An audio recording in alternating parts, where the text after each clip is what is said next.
교보증권 스마트 영업부의 사영관 차장님과 함께 또 레몬리서치 김미수 대표님과 함께하겠습니다. 안녕하세요. 안녕하세요. 네, 오늘 과연 두 분의 합은 맞을지 OX 기대해 보도록 하겠습니다. 일단 먼저 첫 번째 종목 바로 알아보도록 할게요. CIS입니다. 경영권 매각을 추진하고 있죠. 경영권 매각 이후의 대응 전략과 함께 두 분의 의견은 어떨지 바로 열어볼게요. 네, 첫 번째 종목부터 두 분 의견이 확연하게 갈렸습니다. 일단 X 의견을 주신 김미수 대표님, 왜 X를 주셨을까요? 매도할까요? 먼저 O부터 하는 거 아닙니까? 저는 X. 예, 알겠습니다. 예, 시키는 대로 해야죠. 감사합니다. 예. CIS를 바라볼 때 오늘 매각 이슈가 나왔습니다. 그전에 갖고 있던 SBI 인베스트먼트 그리고 또 최대 주주 조합에서 일단 물량을 팔겠다. 그래서 지금 지분이 최대 주주 포함해서 22.88%. 그러면 약 한 대충 한 25% 정도 잡고요. 그래서 지금 매각가가 한 3천억 되겠다라는 얘기가 나오다 보니까 계산하게 되면 한 25% 한 4분의 1 정도 되죠. 그러면 이게 3천억이면 총 시총은 한 1조 2천억 정도. 근데 지금 보니까 시총이 9천억이다. 그러면 싸네? 라는 관점 쪽에서 주가가 올라왔다고 볼 수 있는데 근데 이 9천억이라는 시총이 어떻게 결정이 되느냐라는 부분들이 더 중요하겠죠. 그래서 지금 CIS가 하는 뭐 전고체 배터리 관련된 쪽이나 앞으로에 대한 기대감이 높은 건 사실인데 그럼에도 불구하고 지금 작년에 적자였습니다. 그리고 또 최근 들어서 실적의 동향을 보게 되면 이 정도 시총을 가져가기에 안정적인 실적이 나오느냐 저는 이 사실 자체가 아직은 좀 불안하다라는 관점 쪽에서 그것만 보고 그러니까 매각을 3천억 정도에 하겠다는 게 목표지 그게 실제적으로 이어질지는 잘 모르겠습니다. 그렇기 때문에 그 부분에 대해서만 신경 쓰는 게 아니라 일단은 그동안 조금 매매하셨다가 물리셨던 분들도 있다고 하게 되면 일단 이번 기회를 좀 빠져나온 다음에 그 다음에 다시 보는 게 맞지 않나라고 생각이 들고 있습니다. 네, 이렇게 김미수 대표님께서는 일단 매도하고 다시 보자라는 관점에서 X 의견을 주셨습니다. 그럼 다음 종목으로 바로 넘어가 보도록 하겠습니다. 다음 종목은요, KCC입니다. 1분기 호실적의 강세 나타나고 있죠. 건자재 호황 이어질 수 있을지 두 분의 의견 한번 열어보도록 할게요. 네, 이번에는 두 분의 의견이 O로 일치했습니다. 이번에는 우리 사영관 차장님 왜 O 의견을 주셨을까요? 네, CIS가 의견이 다르게 나와가지고 준비하고 있었는데 넘어가 버렸네요. 네, 일단은 뭐 KCC 말씀을 좀 드리면요. 건자재 쪽은 워낙에 지금 호황을 계속적으로 이어나가고 있는 그런 시장 장세다라고 보시면 될 것 같고요. 1분기에 또 호실적 발표를 했습니다. 매출액이 20% 증가했는데 영업이익은 90%가 넘게 증가했어요. 굉장히 큰 영업 레버리지 효과가 나왔다라고 보시면 될 것 같고요. 컨센서스마저도 상회하는 그런 수치가 나와버린 거죠. 정말 잘 나왔고요. 이게 일회성 비용이 제거되면서 실리콘 쪽의 이익이 정상화된 부분들이 가장 크게 실적에 기여를 했다라고 보여집니다. 이 실리콘이라는 분야는 산업에서 특허로 굉장히 보호가 점철이 되어 있어요. 그렇기 때문에 아무나 쉽게 뛰어들 수 없고 특히나 어떤 자본의 힘으로 눌러버리는 중국 자본이 쉽사리 들어올 수가 없다라는 장점을 또 가지고 있는 것 같습니다. 2분기에도 일단 건자재 쪽은 굉장히 견조하게 이익이 유지가 될 것 같아요. 왜냐하면 일단 5월 10일 날 새롭게 차기 정부가 집권을 하게 되는데 250만 호 공급 약속이 있었죠. 그 부분에 대해서 디테일하게 시행 내용들이 나오게 될 거고요. 대출 완화라던가 이런 부분들 되면서 점차적으로 건자재 쪽에 대해서는 크게 좀 수요들이 있을 것 같고요. 거기다 반영해서 도료 같은 것들도 판가가 인상된 부분들이 반영이 될 수가 있을 것 같습니다. 최근에 보면은 LX 하우시스가 국내 유리업계 2위인 한국유리를 인수를 했어요. 그러면서 지금 시너지 효과로 KCC의 지위를 약간 창호 쪽에서는 넘볼 수도 있다. 이런 얘기들도 뉴스화가 되고 있더라고요. 일단 글쎄요. 자동차, IT, 산업 필수재 이런 쪽에서 다양하게 쓰이기 때문에 그만큼 경쟁을 하면서 오히려 시장의 파이를 키울 수 있는 역할도 할 수 있다라고 저는 생각을 하고 있고요. 그런 부분에 있어서는 어떤 차기 정부의 공약에 대한 수혜 부분들과 더불어서 리모델링 수요까지도 건자재는 확실하게 뒷받침이 되고 있는 그런 섹터라고 볼 수가 있을 것 같습니다. 네, KCC에 대해서는 건자재 호황이 이어질 수 있다라는 두 분의 의견이 O로 일치했습니다. 그럼 세 번째 종목 이야기 나눠보도록 할게요. 세 번째 종목은요, 한국전력입니다. 탈원전 정책 기대감과 함께 또 전기요금 인상도 이루어진다고 하죠. 주가도 더 상승할 수 있을까요? 두 분의 의견 열어볼게요. 이번에 확 갈렸어요. 또 김미수 대표님 O 의견을 주셨고 사영관 차장님은 X 의견을 주셨는데요. 일단 O 의견 들어보도록 할게요. 김미수 대표님 더 들고 갈까요?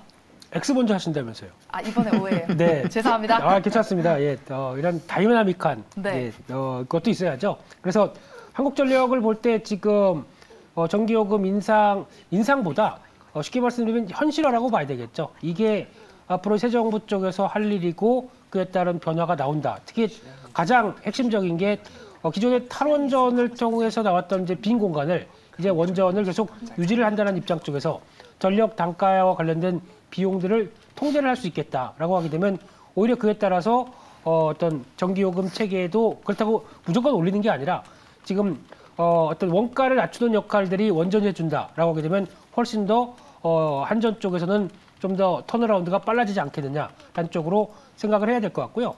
그렇게 되면은 지금 예상으로는 한전을 2025년 가야 흑자가 나올 걸로 예상을 했는데 오히려 이 부분이 좀 더 빨라질 수 있겠다는 부분들도 생각을 하고 있고요.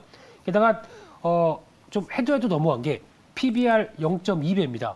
이거는 좀 심했다고 봐야 되겠죠. 물론 적자가 나니까 그에 따라서 너무 이제 흑자가 나는 부분들과 함께 타임을 노려본다고 하더라도 변화 기대감과 그리고 또 2025년이 아니라 흑자가 조금 더 당겨질 수 있겠다라고 하게 되면 분위기가 바뀔 수도 있겠죠. 그런 쪽을 한번 체크해 보셨으면 좋겠습니다. 네, 이렇게 김희수 대표님께서는 한국전력 O 의견을 주셨는데 사용관 차장님께서 지난번에 우리 김희수 대표님한테 영혼의 단짝이다라고 말씀하셨는데 X 의견을 주셨습니다. 네.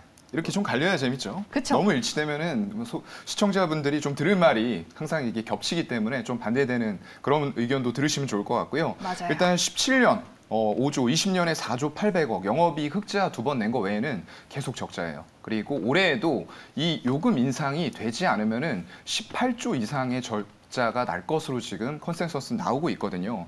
이베스트가 추정한 자료상 보게 되면 한전이 적자 탈출하기 위해서는 전기 요금을 얼마나 올려야 되냐? 거의 19%, 20%를 올려야 돼요. 이거 올리기 쉬울까요?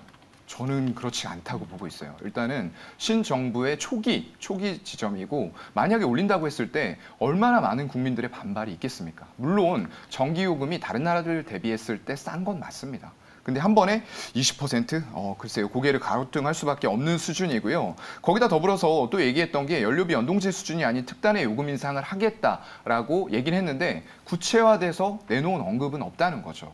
거기다 또 더불어서 이게 인플레이션 고려했을 때 전기요금이 또 급하게 오르면 부담된다라고 했습니다. 어느 장단에 맞추라는 건지 잘 모르겠어요. 막 왔다 갔다 하고 있는데 여기에서 하이퍼 인플레이션 지속되는 상황인데 신정부가 과연 부담을 국민들에게까지 전가하면서 20% 올릴까? 저는 좀 아니라고 보고 있고요. 그래서 인수위가 또 경쟁, 시장 원칙에서 전력 구매 계약 허용 범위 확대를 하면서 한전의 독점 판매 구조를 깨겠다. 이런 얘기까지도 했어요.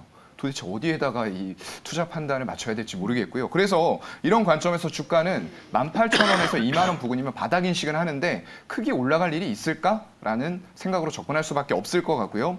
또 우리는 그 매경TV 이제 시청자들의 니즈를 맞춰나갈 방송이에요. 네. 아까 CIS 잠깐 이제 O 얘기하고 나가셨는데 X 얘기하셨죠. 맞아요. 근데 O를 안 해줬다고 지금 채팅창에서 난리가 났습니다. 잠깐만 짧게 말씀을 드리면은 주 생산 장비가 코터예요. 코팅하는 장비라고 생각하시면 되고요. 캘린더 극판의 밀도를 높여줍니다. 거기다가 슬리터는 재단해주는 거예요. 알맞은 크기로 재단을 해주는데 이런 부분들이 일단은 장비 기반으로 가고 전고체는 꿈의 배터리인데 향후에 어차피 가는 길목에 있거든요. 그리고 이제 실적 얘기 아까 잠깐 해주셨는데 분기로 적자가 나긴 했지만 작년에 영업이 164억이었습니다. 그래서 3년 연속 150억에 달하는 영업이익을 꾸준하게 내주고 있는 굉장히 튼실한 장비 업체라고 볼 수가 있을 것 같고요. LG 엔솔이라던가 삼성 SDI, 유럽 최대 배터리사인 노스볼트 쪽이 고객사로 전부 다 두고 있어요. 그만큼 앞으로도 뻗어나갈 가능성들이 무궁무진하다는 겁니다. 제가 항상 말씀드리는 전기차 보급률, 이제 9% 수준이거든요. 이런 것들이 빠르게, 점점 더 빠르게 시장이 확대가 되고 있기 때문에 굉장히 유망하다라고 저는 보고 있습니다. 네, 알겠습니다. 이렇게 세 가지 종목들 OX 의견 다 들어봤고요. 이번에는 마감에 산다로 넘어가 보겠습니다. 지금 장 마감이 얼마 남지 않아서 두 분이 고르신 장 마감에 살 수 있는 종목 이야기 바로 들어보도록 할게요. 일단 김민수 대표님께서 뷰웍스를 말씀해 주셨어요. 네, 오늘 보니까 테마가 또 전쟁 관련돼서 우크라이나 관련된 얘기로 나오면서 어떤 지뢰 제거 관련된 쪽의 테마가 좀 움직였죠.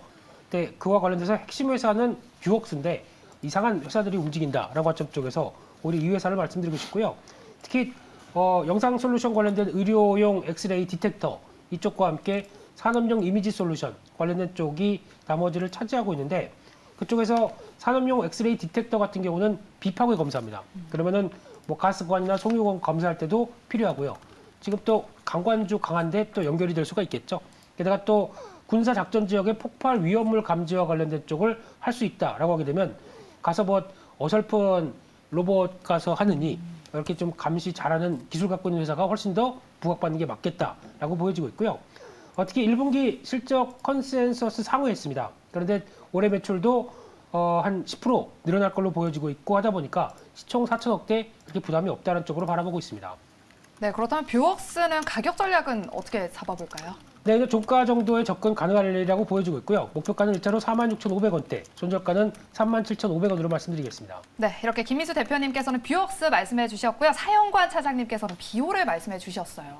네, 저는 이제 비오를 가지고 나왔는데 제가 피부 미용 의료기기 굉장히 좋아하는 분야예요. 맞아요. 리오프닝에 관련해서도 굉장히 많이 말씀드렸죠. 클래시스라던가 루트로닉, 제이시스 메디칼 같은 종목들 많이 말씀드렸는데 공부하다 보니까 또 괜찮은 기업들이 밑으로 있더라고요. 라파스라는 기업도 제가 좀 소개를 해드렸었죠.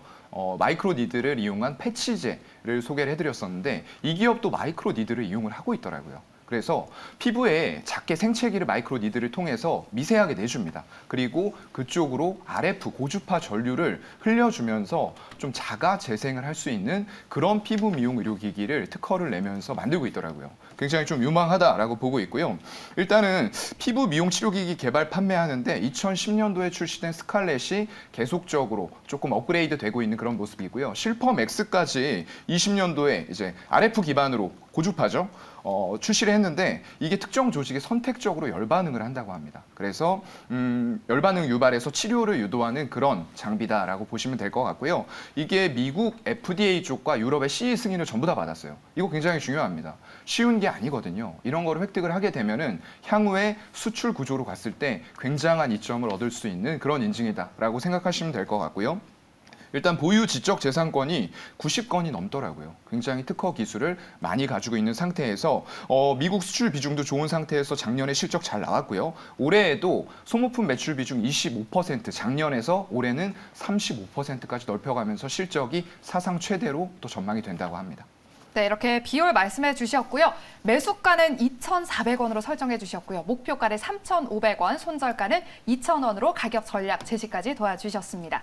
마감 동시효과 한번 살펴보겠습니다. 현재 코스피 지수는 0.09% 소폭 하락한 2,678선을 지나가고 있고요. 코스닥 지수는 0.85% 하락한 899.84선을 지나가고 있습니다. 마감 동시효과 살펴봤습니다. 코스피 200 지수는 0.18% 소폭 상승한 353선을 지나가고 있습니다.